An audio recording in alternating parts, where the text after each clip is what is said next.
fellow YouTubers, Mr. E here from Mr. E's channel. Today we're going to be doing the 1 month revisit of my MacBook Pro unibody. Okay, let's start off with the feel, the size and weight. After using it for a month, I gotten very used to it compared to my old 12-inch, which, like I said before, I was so used to the 12-inch. I had been using it for 3 years straight that it was very weird going from the 12 to the 15 initially, but after having it for the last 4 weeks, I've definitely been able to adjust, and now I even feel more comfortable. If I was to ever upgrade from the 15 to the 17-inch, I could definitely see me doing that now, where before there was no possible way I could go 12 to 17 and it feel comfortable, because it definitely would have been dramatic. The screen, I didn't really talk about this last time, but the glossy screen, I initially was nervous about going, because the 12-inch PowerBook had the matte screen, and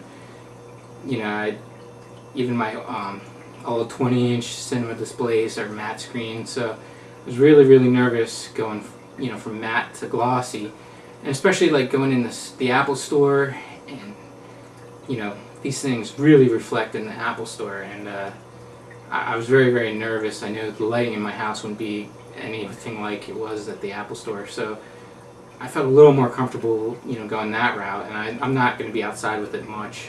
In fact, I haven't even tested it yet outside, so I don't really know, but I'll make sure I do that in my next revisit, my 3-month revisit. But anyways, the glossy screen, I've had little to no trouble. Most of the time I forget that it's even glossy. As long as the screen isn't completely black, it really doesn't reflect. The more white's on the screen, the more you don't even notice anything. So overall, I'm pretty happy with it. And if there had been an option to order matte versus the glossy, I probably would have gone matte. And even now, after using it, I probably still have a preference for the matte, just because I've been so used to it, and I'd rather have 0 reflections than have even 1 reflection. But overall, I'm not disappointed in this screen at all, and it's very usable for me and stuff. Okay, so let's move on to the battery. First off, I just want to admit that I keep it plugged in most of the time. I don't really use it anywhere else but in my living room, and I usually keep it tucked in under my coffee table, and I just pull it out when I'm watching TV and I just want to browse the web at the same time. I haven't used it yet for work-related things or anything, so, but I'll be sure to do that in my next 3-month revisit. But as far as battery life, last night I went ahead and unplugged it and played around with it until it died, and I got just shy of 4 hours. It was literally 3 minutes till the 4th hour, so I think that's pretty good. But as far as recharging it from the time that it's dead, I've noticed that it seems to take at least twice as long to recharge it, even when the laptop's sleeping. So I could have sworn that my PowerBook recharged much faster than this. So I'm kind of a little disappointed in that. That I would have to literally wait 8 hours for it to get back to 100% charged. But that that could be different if I had the machine actually turned off. I don't know. You hardly ever turn off the machine. I usually just close it up and let it sleep. Okay, now my issues with the MacBook Pro. The number one issue I have is with the hinge. Initially, when I got it, I was pretty excited because I had been reading that the hinge had issues online, and when I got mine, it seemed pretty stiff. I thought they had fixed the problem. But apparently, after a few weeks of using it, I started noticing that the hinge was starting to get looser and looser. Now, it's not bad to the point that I can't use the thing, or that I'm that upset about it. But it's something that I have noticed. When I go to open it up, I'm noticing that it's much easier to swing it open, and go in the close, it's much easier to close. And let me show you this real quick. As far as the laptop, just staying up normal, it's fine. You start to tilt it like this, and then, as you can see, it drops on its own. So that's where the issue I have. Like I said, it doesn't really I don't really encounter the problem like that unless I'm like leaning back and I have my legs up and I'm, you know, laying the laptop like on my legs on an angle like that, and it's just the right angle that it can, you know, make the lid fall down. Then I you know, have to readjust myself and get used to that. But hopefully, I don't know, like supposedly that's the way it's meant to be.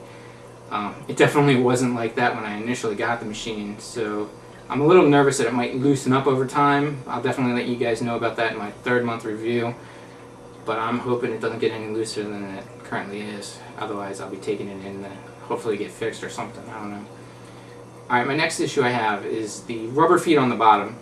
Now you heard me talk about this in my weekly review, or my first week review that is, and see, the problem that I'm having is when I go to lay it down on the table, the rubber feet are so thin and so far away from the outside wall that my laptop, when I go to lay it down, I'm laying it down on an angle. So when it goes to hit the table, the aluminum casing is actually hitting the table first before the feet are hitting it, you know. And the only way to really prevent that is to practically lay the thing down flat, like evenly when you go to set it down. So let me just quickly show you here. So there's the rubber feet. Okay, sorry, I should have cleaned this first before I did the video. But so because they're so much inward, and I don't know, you can kind of see here the scratches that I'm talking about. That's where the contact's being made first when I go to lay it down, because I'm laying it down like this onto the table and then laying it flat. And I never noticed that issue before with my PowerBook, and of course the PowerBook had different feet, so I'm assuming that's what this issue is, the fact that these are much further inside the laptop than on the outside, that, you know, when I go to lay it down, it's the outside of the case, the farthest outside part of the case that's hitting the ground first, you know, and then the rubber feet are catching it just as it's coming flat. So that's a major issue that I personally have with the MacBook Pro 15-inch, or at least the unibody MacBooks. Okay, one last thing I want to go over is I had talked about upgrading my hard drive last time, and I went ahead and had ordered the Seagate Momentus, whatever it's called, 500 gigabyte, 7200 RPM hard drive for my laptop. But, and in fact I had ordered it actually from Dell. It was a rebadge of the Seagate, so it's actually titled Dell Momentus. But anyways, it took about 3 weeks to finally ship out to me, and it just shipped out to me this week. But during that time that during that 3-week time, from the time I ordered it to the time it finally arrived, I was reading a lot of problems that people were having when the drives were failing, and they were actually having problems with the drive inside the MacBook Pros, because the MacBook Pros have the built-in sensor, and this drive actually has a built-in sensor too, so there was kind of like a conflict between the two, and not only would it drain your power faster, but apparently it was causing hard drive failure issues. So by the time they finally shipped it to me, I had already made the decision, and I was just going to ship it right back to them and be done with it, and then just go with the 320 gigabyte Hitachi 7200 RPM drive, the same drive that I bought for my Mac Mini. So I ended up refusing the delivery, and now it's on its way back to Dell, and hopefully as soon as they credit me back, I'll go ahead and order the Hitachi 7200 RPM drive for the MacBook Pro, and in my next revisit I'll be talking about that. Okay, so in conclusion, overall I really love the machine. I'll go ahead and monitor the hinge for everybody and report back in my 3rd month revisit, let you know if it's loosened up, or if I've taken it back in to get repaired or whatever good happens. Okay, so that's basically it for my 1st month revisit of the MacBook Pro. I appreciate you guys taking the time to watch this, and please subscribe to my channel.